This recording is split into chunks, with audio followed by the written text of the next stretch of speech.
Good morning, students. I'm well here and I hope you are also well at your home. Today, we are in the second phase of our revision. Today, we will start chapter number 2, that is microorganism friend and foe. We are going to discuss about the question answers. So, concentrate throughout the video and you will be able to answer each and every question given in that particular chapter. So, I just ensure me that you are watching the video completely. So let us start chapter number 2, that is microorganism friend and foe.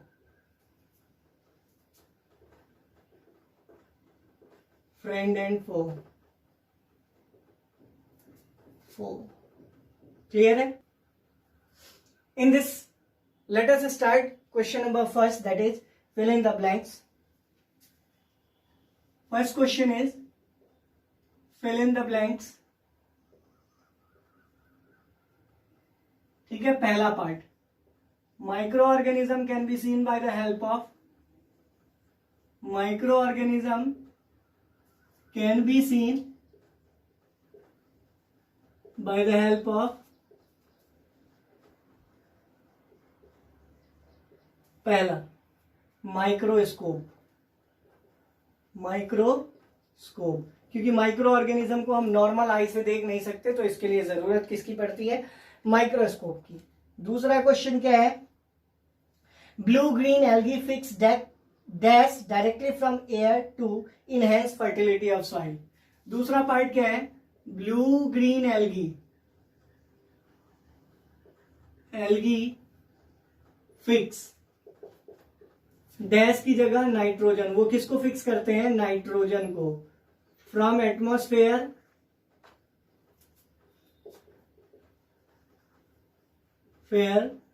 To enhance. Enhance मतलब बढ़ाना होता है fertility of soil.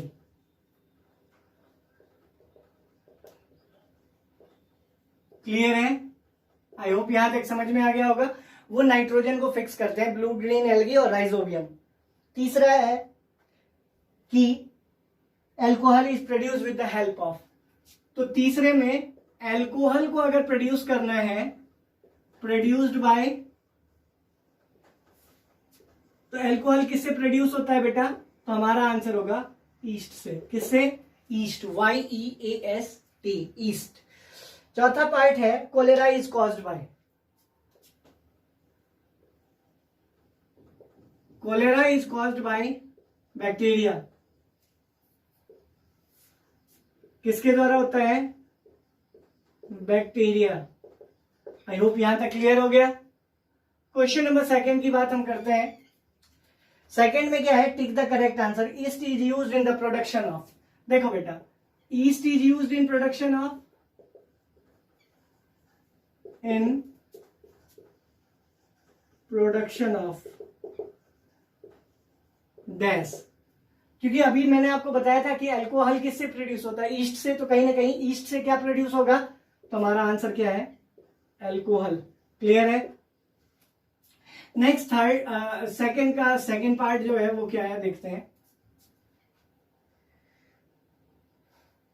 The following is an antibiotic. बेटा antibiotic का अगर example आपको देखना है तो बहुत सारे होते हैं, जैसे कि पैरासीटामोल नहीं. उसके बाद यहां पर जो दिया है वो है streptomycin.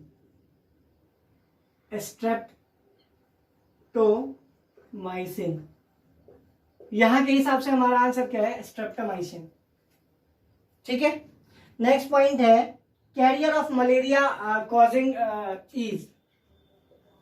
Career of malaria causing protozoa is. Malaria causing प्रोटोजोआइज.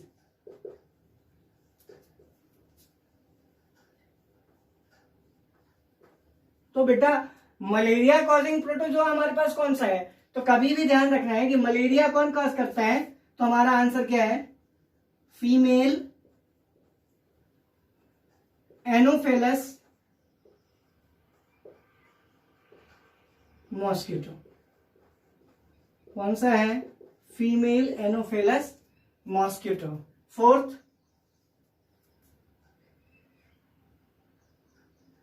The most common carrier of communicable disease is, देखो बेटा, the most common carrier of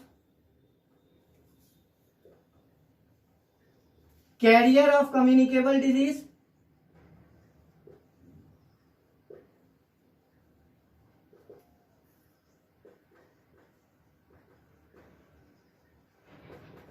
तो बेटा कम्युनिकेबल मतलब होता है एक चीज से दूसरे चीज को हो जाना, एक व्यक्ति से दूसरे व्यक्ति को हो जाना, संक्रमण जिसको कहते हैं, जैसे अभी कोरोना वायरस है।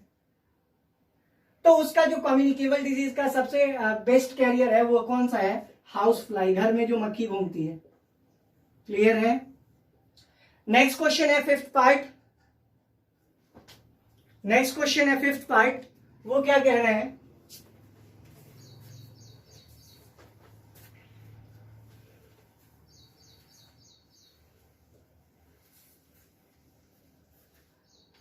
नेक्स्ट पार्ट है द ब्रेड और इडली डफ rises because of, the bread और, सेकेंड का ई पार्ट है द ब्रेड और इडली डफ राइजेस बिकॉज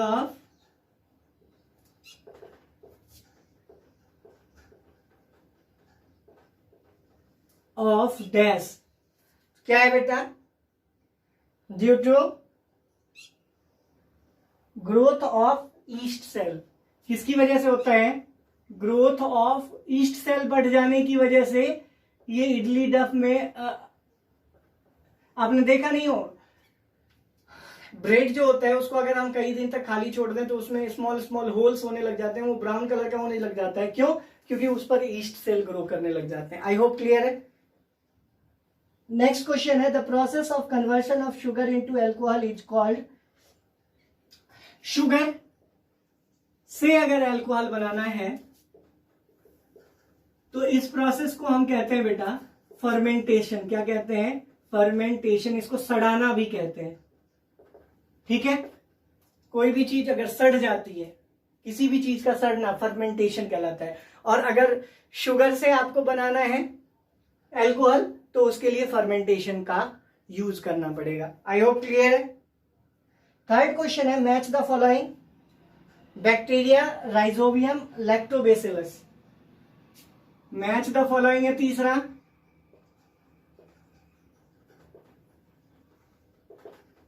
है उसमें पहला है बैक्टीरिया, राइजोबियम, लैक्टोबैसिलिया।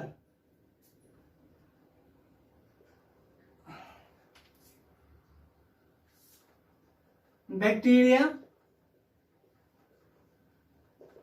दूसरा राइजोबियम,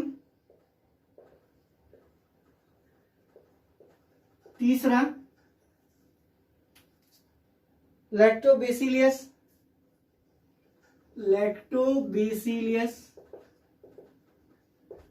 चौथा ईस्ट, पांचवा ये प्रोटोजोआ, छठा वायरस। ये प्रोटोजोआ और छठा वायरस। यहां पर कॉलम बी है। पहला part fixing nitrogen, setting of curd. Fixing nitrogen, दूसरा सेटिंग ऑफ कार्ड,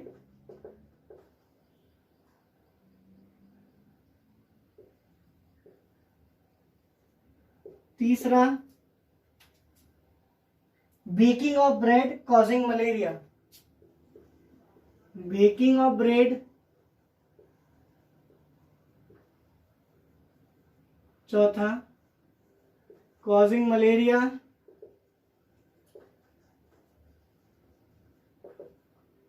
पांचवा causing cholera, causing AIDS. Causing cholera,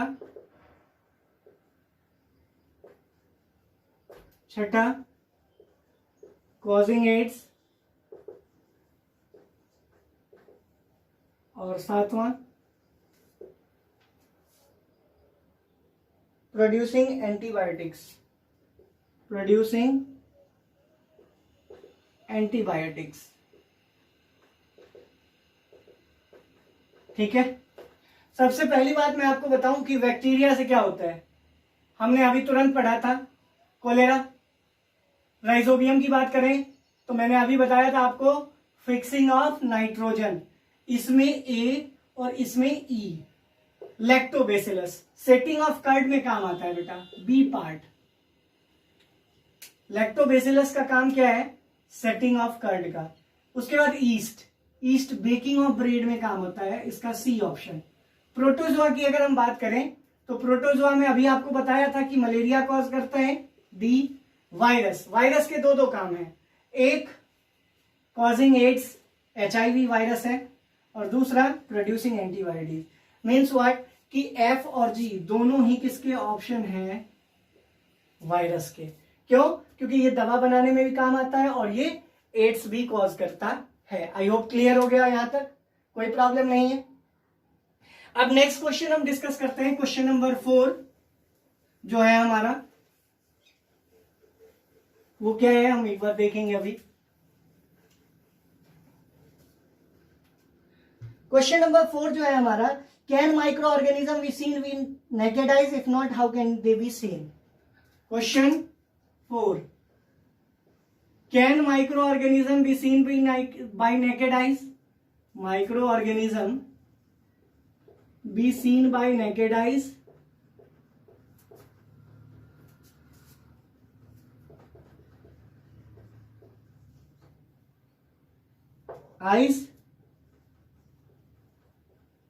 if not how can they be seen, how can they be seen। हम क्या कहेंगे, no. Answer हमारा क्या है, no. Micro organism can not be seen by naked eyes, micro organism can not be seen by naked eyes, can not be seen by naked eyes. ठीक है, micro organism को हम नहीं देख सकते नेकेड आइज से, it can be seen by using microscope, it can be seen by using microscope, microscope। Clear है, यहां तक शायद आपकी समझ में आ गया होगा, कोई प्रॉब्लम नहीं है यहां तक। अब हम नेक्स्ट क्वेश्चन की ओर बढ़ते हैं, क्वेश्चन नंबर 5 है हमारा, वो क्या कह रहा है हम देखते हैं। What are the major group of micro organism. Major group of micro organism की अगर हम बात करें बेटा,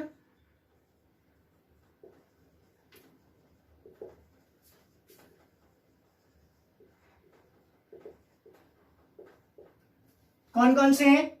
पहला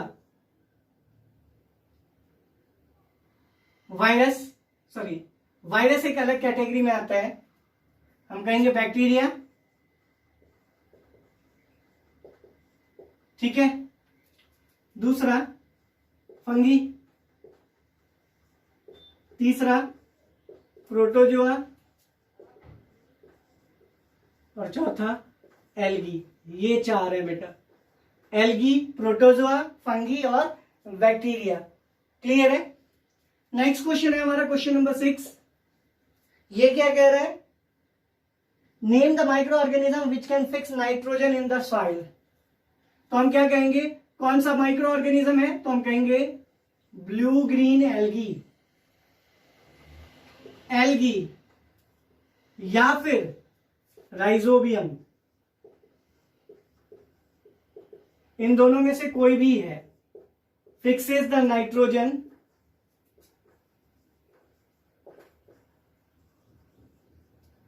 to the soil. I hope यहां तक क्लियर हो गया। अब हम नेक्स्ट पार्ट में डिस्कस करेंगे बेटा,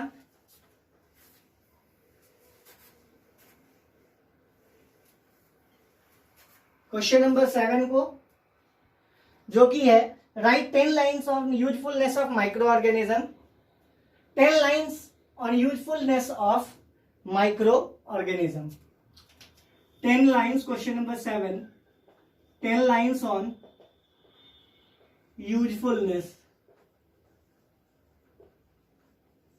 पहला, conversion of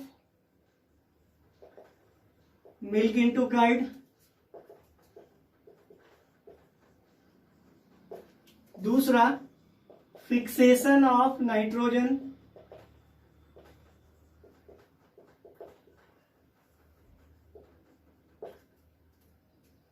Keeping environment clean.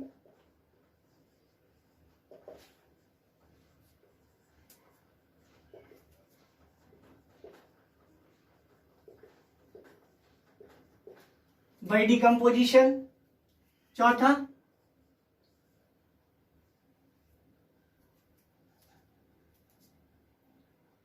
manufacturing of medicine.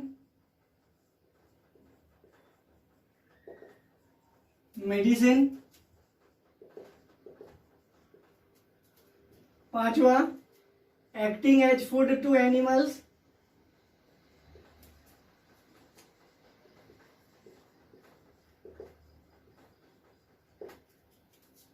Six, keeping people healthy.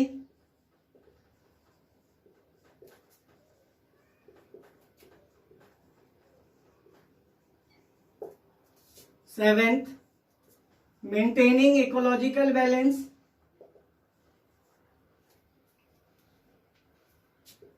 Ecological balance.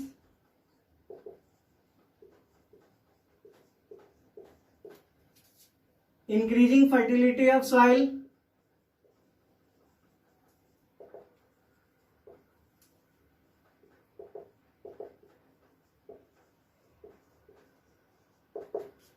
नहीं, जैसे मैं आपको बताऊं कि माइक्रो ऑर्गेनिज्म मिल्क को कर्ड में कन्वर्ट करते हैं. अभी हमने पढ़ा था कि नाइट्रोजन को भी फिक्स करते हैं. अब कीपिंग एनवायरनमेंट क्लीन इसलिए क्योंकि मरे हुए जीव जंतु को डिकम्पोज भी यही करते हैं. उसके बाद वायरस जो है वो मेडिसिन बनाने में काम आता है. उसके बाद ब्लू ग्रीन एल्गी जो है वो एक्वेटिक एनिमल को खाना प्रोवाइड कराते हैं. उसके बाद लोगों को स्वस्थ रखने में इनका बहुत बड़ा योगदान है क्योंकि मरे हुए जीव जंतुओं को डिकम्पोज करते हैं जिससे आदमी स्वस्थ रह पाता है. उसके बाद नेक्स्ट है ecological balance. Balance of ecology means word की कुछ भी एक्स्ट्रा नहीं होने देते या कुछ भी कम नहीं होने देते. उसके बाद चूंकि नाइट्रोजन को फिक्स करते हैं तो फर्टिलिटी ऑफ सॉइल को भी वो इंक्रीज करते हैं. तो ये 8 है, 1-2 और भी बहुत सारे यूजेस हैं. फिलहाल हम 8 के ऊपर कंसंट्रेट करते हैं. अब नेक्स्ट क्वेश्चन जो है हमारा, some harmful effects of micro organism. Micro organism के हार्मफुल इफेक्ट्स भी हैं. कैसे? अगर हम हार्मफुल इफेक्ट की बात करें, इफेक्ट ऑफ माइक्रो ऑर्गेनिज्म की बात करें,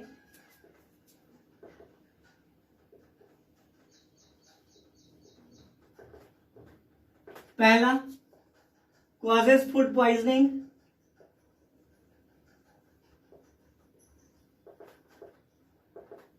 दूसरा, causes deadly disease.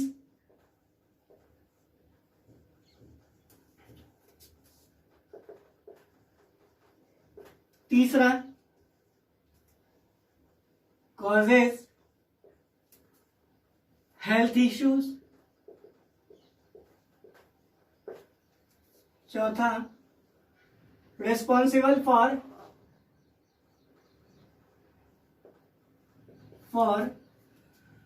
रोटनिंग of food, या हम ये कह सकते हैं फर्मेंटेशन ऑफ फूड. तो ये कुछ हार्मफुल इफेक्ट्स हैं. जैसे खाने में पॉइजनिंग होना, ये बैक्टीरिया की देन है. उसके बाद बहुत सारी डिजीज है जैसे कोलेरा, टाइफाइड, इन सब बीमारियों की जड़ यही है. उसके बाद हेल्थ इश्यूज, हमें पता है कि बीमारियां होंगी तो हम जो है वो हेल्दी नहीं रह पाएंगे. और उसके बाद फर्मेंटेशन, खाने के सड़ जाने के लिए भी यही रिस्पॉन्सिबल होते हैं क्योंकि ब्रेड जैसे खानों में क्या होता है कि ईस्ट अटैक करने लग जाता है जो कि एक माइक्रो ऑर्गेनिज्म है. आई होप क्लियर है यहां तक. नाउ लास्ट क्वेश्चन इस चैप्टर का क्या है, what are antibiotics. Question number 9 है, एंटीबायोटिक्स क्या है. बेटा तो एंटीबायोटिक्स को समझने के लिए ये जानिए कि antibiotics are the antibodies. Antibodies मतलब ये कि वायरस के अगेंस्ट काम करने वाले। अंडरस्टूड और नॉट? मीन्स व्हाट कि antibiotics are the antibodies that helps us to cure us from different diseases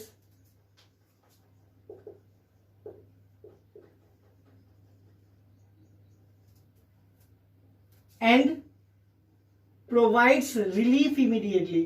तुरंत ही आराम देता है ये, provides relief इमीडिएटली। आई होप क्लियर है। ये एक ऐसी मेडिसिन है जो तुरंतली या इमीडिएटली का मतलब तुरंत है, तुरंत ही क्या करता है, हमें प्रोवाइड करता है आराम। ठीक है, हमें प्रिकॉशन क्या लेना चाहिए?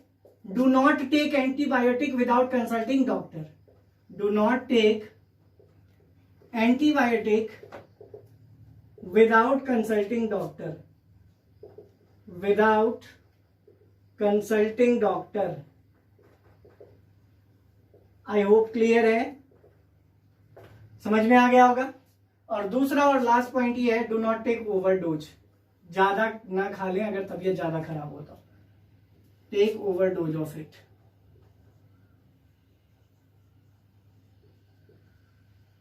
आई होप क्लियर है, यहां तक कोई प्रॉब्लम नहीं है। Now as we have finished the question answer of chapter number 2 also, I wish कि आप इसको पढ़ें, समझें और एग्जाम में बहुत अच्छे से करें, एक भी क्वेश्चन ना छोड़ें। अब all the best for your unit test. God bless you. Thank you very much.